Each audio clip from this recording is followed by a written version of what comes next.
Good morning, class 9 and 10. Today, I want to discuss the structural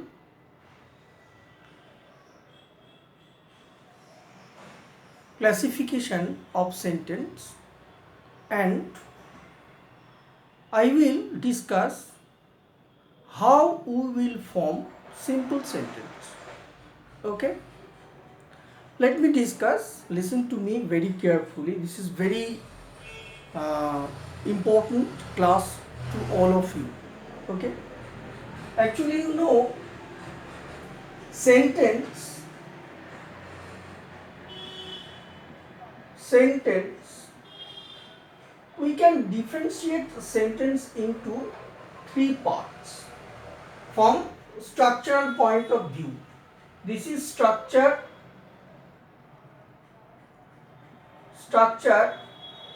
or structural point of view. We can differentiate in sentences into three parts. Number one, simple sentence. Okay. Number two, complex sentence, and number three, compound sentence. Okay. Number one, simple sentence. Number two, complex sentence, and number three, compound sentence. Okay. Now I would like to discuss simple sentence, that is, in Bengali it is called সরল বাক্য. Okay. Today I will discuss simple sentence with you. You know what are the requirements for the composition of simple sentence. Okay. I have already written the elements which are required or which are useful for making simple sentence. Number one, use of present, past and perfect participle. Okay. Use of present, past and perfect participle. Next, use of infinitive form. Next, use of nominative absolute. Number 4, use of adverbial clause. Number 5, use of noun in apposition. And number 6, use of preposition with noun or gerund. Okay. So let me discuss one by one or step by step. At first, I would like to discuss with you present participle. Present participle.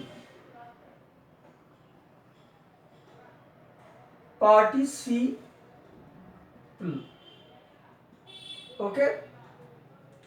Now, present participle. What is present participle? Actually, when ing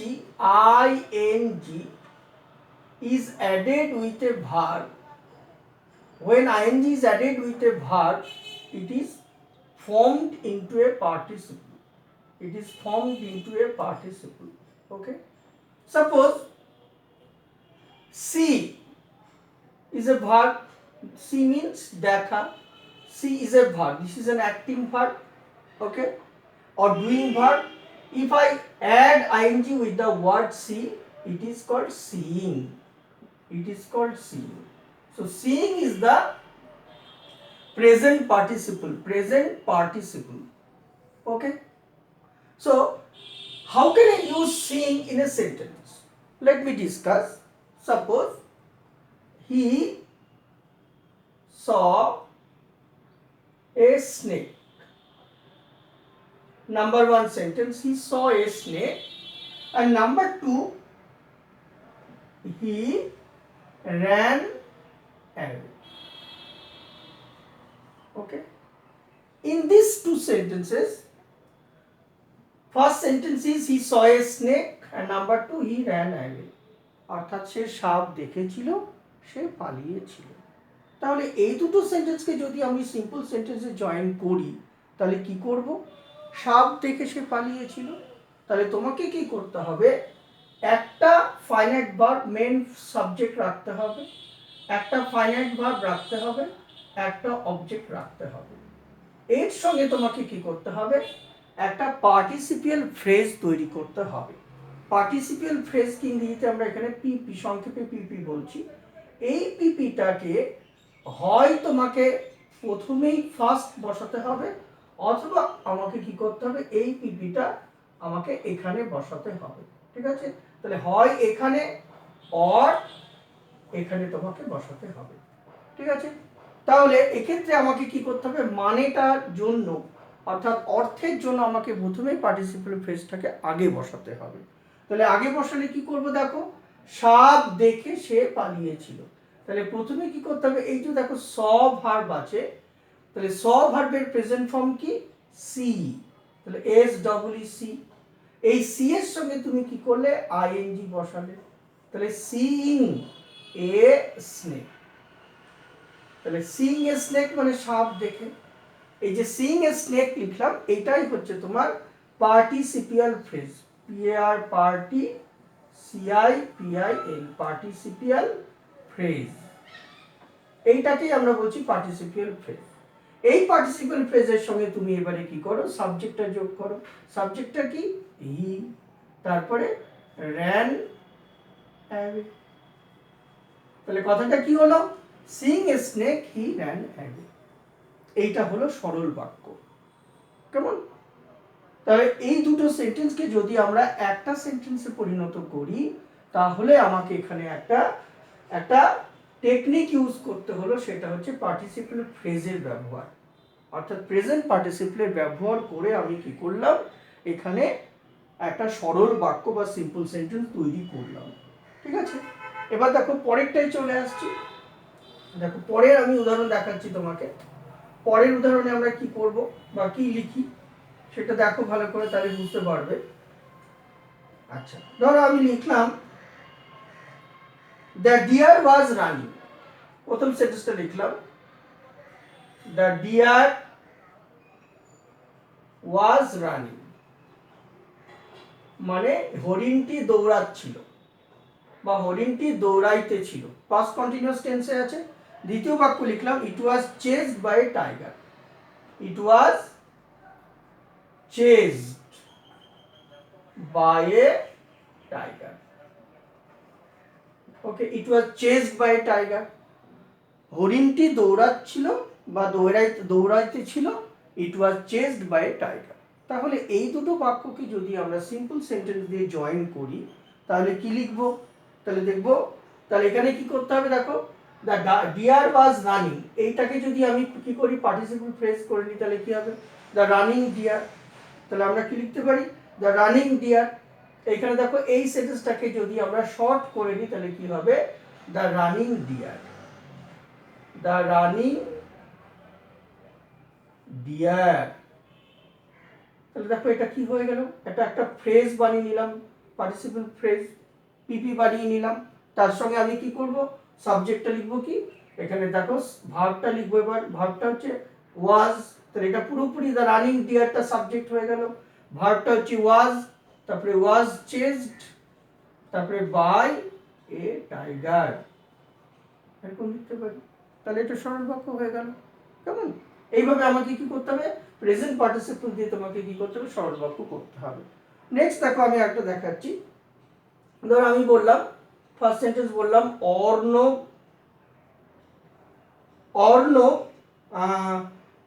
came here. Arnab এখানে এসেছিল, Arnab came here. আর দ্বিতীয় একটা বাক্য লিখলাম, মনে করো he began to write. He began to write, সে লিখতে শুরু করেছিল, হি বিগ্যান টু রাইট। তাহলে আমি যদি এই দুটোকে সেন্টেন্সকে এবার সরল বাক্য দিয়ে জয়েন করি, সরল বাক্যে পরিণত করি, তাহলে কি হবে, তাহলে তোমাকে কি করতে হবে, প্রেজেন্ট পার্টিসিপল ইউজ করতে হবে। তাহলে দেখো এখান থেকে কি লিখবো, কেম হোম আছে, তাহলে কেম এর প্রেজেন্ট টেন্স কি, কাম। তাহলে কামের সঙ্গে যদি আমি কি করি, আইএনজি যোগ করি, তাহলে কামিং। তাহলে কামিং বানানটা কি হবে, C O M I N G, অর্থাৎ ই উঠে যাবে, আইএনজি যোগ হবে। তাহলে কি লিখবো, কামিং হোম বা কামিং হোম কমা, ঠিক আছে, অর্ণব বিগ্যান টু রাইট। তাহলে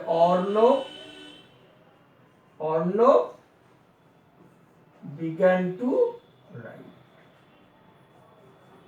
ওকে, coming home Arnab began to right, এইটা হচ্ছে তোমার সরল বাক্য। এইভাবে কি করতে হবে, প্রেজেন্ট পার্টিসিপল দিয়ে তোমাকে কি করতে হবে, জয়েনিং করতে হবে। বোঝা গেল? এবার দেখো আমি পরেরটায় চলে আসছি, পাস্ট পার্টিসিপল দিয়ে করব। এবার প্রেজেন্ট পার্টিসিপল দিয়ে বললাম, এবার আমি পাস্ট পার্টিসিপল দিয়ে তোমাদের বলবো। তোমরা ভালো করে খেয়াল করো।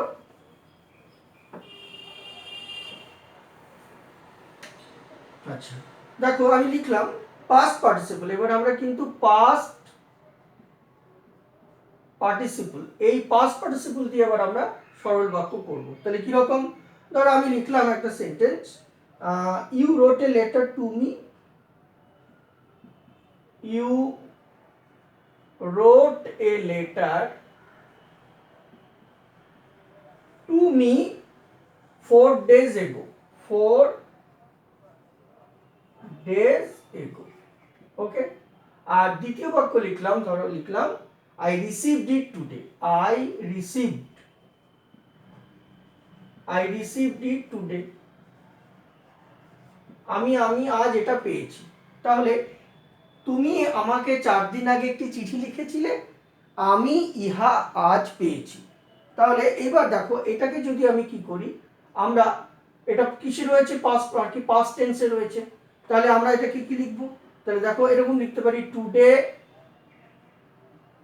Today I received, today I received the letter written by you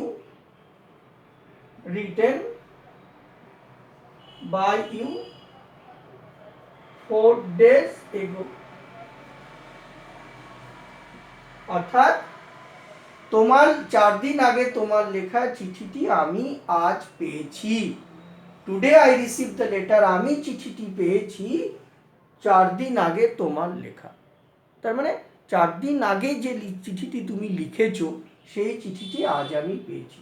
তাহলে এইখানে দেখো, এইখানে আমি কি করলাম, আমি পাস্ট পার্টিসিপলের ব্যবহার করলাম এখানে, অর্থাৎ দেখো পাস্ট আমি লিখেছি পাস্ট, তাহলে পাস্ট পার্টিসিপল ব্যবহার করলাম এখানে, রাইট রোট রিটেন, তাহলে রিটেনটা ইউজ করলাম, এটাকে বলা হচ্ছে তোমার পাস্ট পার্টিসিপল। ঠিক আছে, আরেকটা দেখাচ্ছি, দেখো ধরো আমি বললাম, ফার্স্ট সেন্টেন্স বললাম, হি লেড দ্য এনিমি বা he led the army, he led the army against the enemy, against the enemy। দ্বিতীয় বাক্য লিখলাম, মনে করো he was resolved to beat him back, বা he was resolved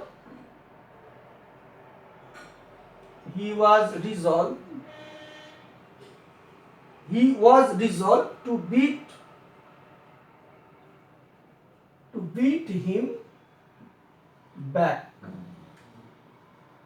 ওকে। তার মানেটা কি, হি লেড দ্য আর্মি, সে সেনাবাহিনীকে নেতৃত্ব দিয়েছিল শত্রুদের বিরুদ্ধে। হি ওয়াজ রিজলভ মানে সে দৃঢ় প্রতিজ্ঞ ছিল, টু বিট হিম ব্যাক, ওকে। অর্থাৎ টু বিট হিম ব্যাক মানে যুদ্ধে সে নিজেকে ফিরিয়ে আনতে দৃঢ় প্রতিজ্ঞ ছিল। তাহলে এই দুটো জয়েন যদি আমরা করি তাহলে কি করব, দেখো আমরা শুরু করতে পারি এরকম, রিজলভ অর্থাৎ ওয়াজ রিজলভ হচ্ছে আমি এই রিজলভটাকে আগে নিয়ে এলাম, ঠিক আছে। তাহলে resolve to beat the enemy back, resolve to beat the enemy back, okay. এখানে কমা দেব, resolve to beat the enemy back, ঠিক আছে। He led the army against the enemy। এইভাবে কি করতে পারি আমরা, পাস্ট পার্টিসিপল দিয়ে কি করতে পারি, সরল বাক্য করতে পারি। ঠিক আছে, এবার আমি দেখাবো তোমাদের পারফেক্ট পার্টিসিপল দিয়ে আমরা কিভাবে সরল বাক্য করব।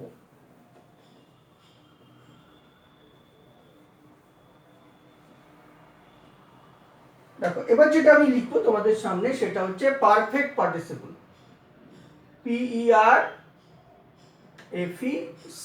PERFECT, perfect participle. ভালো করে খেয়াল করো, পারফেক্ট পার্টিসিপল দিয়ে আমি কি করব, জয়েনিং করব। দেখো কিরকম, ধর আমি এক লিখলাম she finished her home tasks, আমি একটা সেন্টেন্স লিখলাম she finished her home tasks, সে তার হোম টাস্ক শেষ করেছিল, she finished her home task। আর দ্বিতীয় সেন্টেন্সটা লিখলাম then she took her meal, then she took her meal, okay। and number 3 sentence, suppose she went to bed, she went to bed। ধরো এই তিনটে sentence আছে, she finished her homework, সে তার গৃহকর্ম শেষ করেছিল, সে খাবার খেয়েছিল বা আর কি সে তার মিল নিয়েছিল, she went to bed, সে বিছানায় ঘুমোতে গিয়েছিল। এই তিনটে সেন্টেন্সকে যদি এবার আমি পারফেক্ট পার্টিসিপল, এই পারফেক্ট পার্টিসিপল দিয়ে যদি কি করি, জয়েন করি, সরল বাক্য করব অবভিয়াসলি, তাহলে অ্যান্সারটা কি হবে? তাহলে দেখো আমরা এরকম লিখতে পারি, এইখানে ফিনিশড আছে, আমি কি করব, পারফেক্ট পার্টিসিপল করতে গেলে তোমাকে হ্যাভিং বা বিনের ব্যবহার করতে হবে। কি ব্যবহার করতে হবে? হ্যাভিং, অর্থাৎ হ্যাভিং কিভাবে আসে, হ্যাভিং কথাটা হচ্ছে হ্যাভ, তার সঙ্গে আইএনজি যুক্ত করলে তবেই কিন্তু শব্দটা কি হয়, হ্যাভিং আসে। তাহলে আমি যদি এখানে হ্যাভিং দিয়ে করি তাহলে কি হবে, having finished her home task, লিখবো having finished her home task, সে তার গৃহকর্ম শেষ করেই, ঠিক আছে, having finished her home task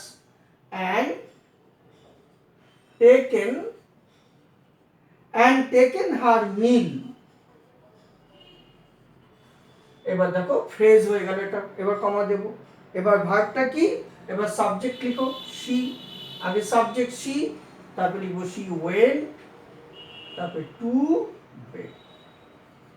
তাহলে having finished her home task and taken her meal, দেখো taken her meal, তারপর having taken her meal and having finished her home task, এই দুটো কি পারফেক্ট পার্টিসিপলকে কি করেছি, এন্ড দিয়ে জয়েন করেছি, কারণ এখানে দুটো পারফেক্ট পার্টিসিপলের ব্যবহার হয়েছে।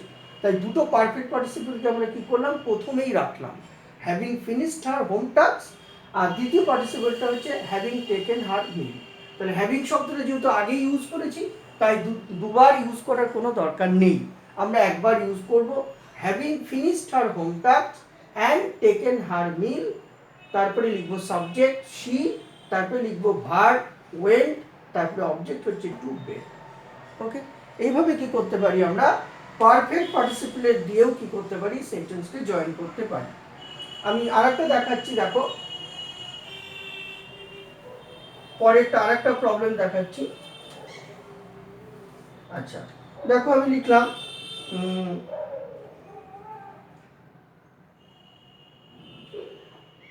it was a moonlit night, ধরো আমি লিখলাম it was a moonlit night, ইয়া ছিল একটি জ্যোৎস্না পুলকিত রাত্রি, it was a moonlit night, ওকে। দ্বিতীয় বাক্য আমি বললাম a sweet music was coming out, a sweet music was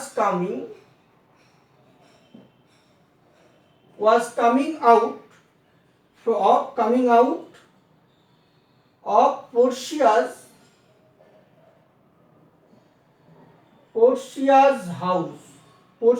house at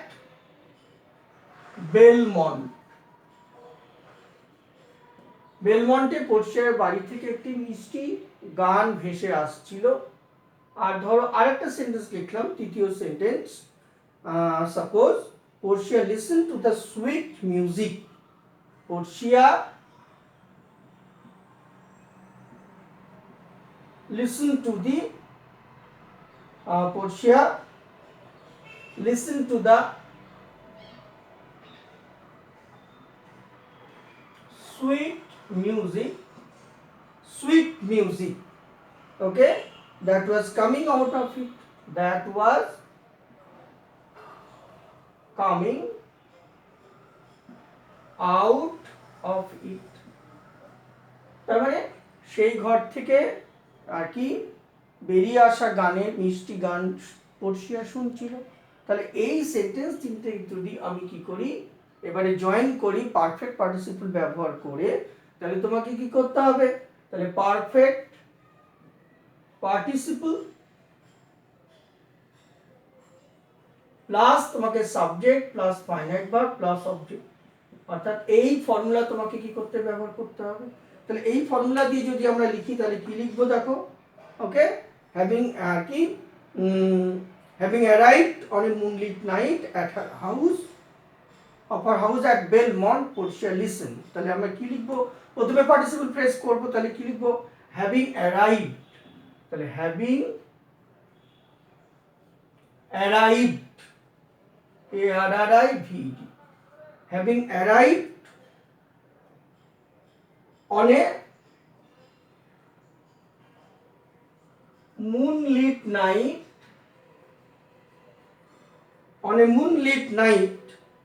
at her house at Belmont, okay, comma, Portia listened to the sweet music,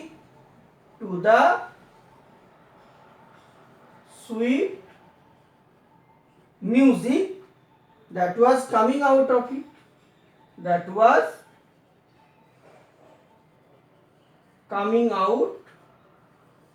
it, okay, this is called past participle, perfect participle। তাহলে আমি কি শিখে গেলাম এখন তোমাদের present participle, past participle and perfect participle, ওকে।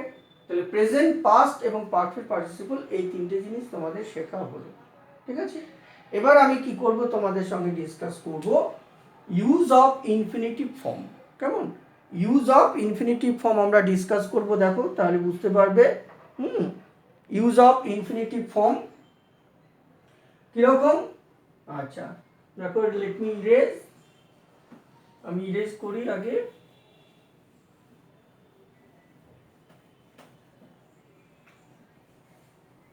ধরো আমি বললাম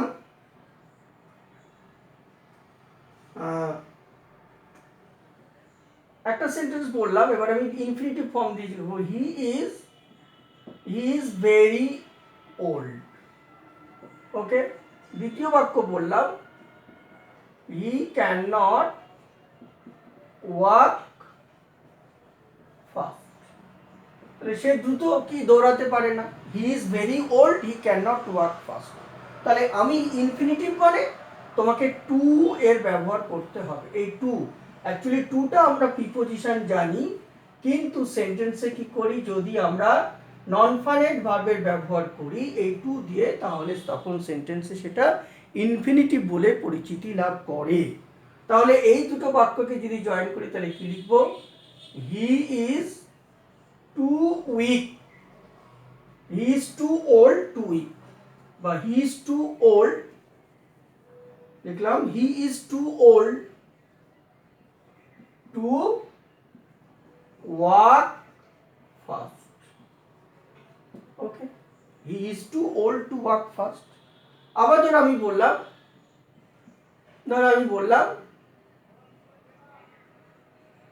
the man is very weak, মানুষটি খুব দুর্বল। the man, বা আমি বললাম he cannot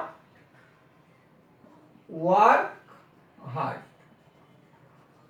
সে কঠোর পরিশ্রম করতে পারে না। তাহলে এবার আমরা ইনফিনিটিভ টু দিয়ে জয়েন করলে কি হবে, the man is too weak weak to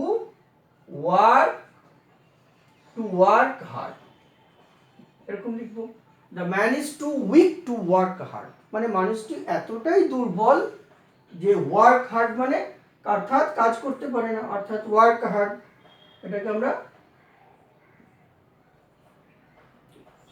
work hard, ঠিক আছে। অর্থাৎ মানুষটি এতটাই দুর্বল, the man is too weak, মানুষটা এতটাই দুর্বল টু ওয়ার্ক হার্ড, যে কঠোর পরিশ্রম করতে পারে না। আমরা এভাবে কি করতে পারি, জয়নিং করতে পারি, ঠিক আছে। তারপরে দেখো আমি দেখাচ্ছি পরেরটা। ধরো আমি বললাম, পরের সেন্টেন্সটা আমি বলি, আরেকটা সেন্টেন্স বলি। আচ্ছা,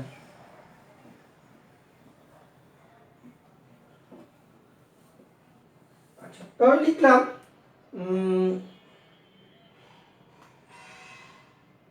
I have purchased a novel of Leo Tolstoy. Leo Tolstoy, এক নম্বর সেন্টেন্স। দ্বিতীয় সেন্টেন্স আমি বললাম, মনে করো, I want to read it during my railway journey. I want to read it during my railway journey, or during my railway journey. তাহলে এই দুটো joint সেন্টেন্সকে যদি জয়েন করি তাহলে ইংরেজিটা কি হবে? দেখো, তাহলে লিখতে হবে কি, I have purchased a novel by Leo Tolstoy to read during my railway journey. তাহলে কি হবে, I have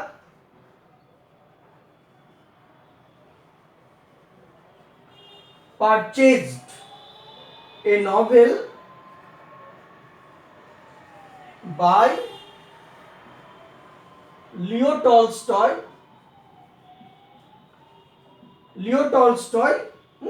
to read, bracket এখানে ইট দিতেও পারে, না দিলেও চলবে, to read during my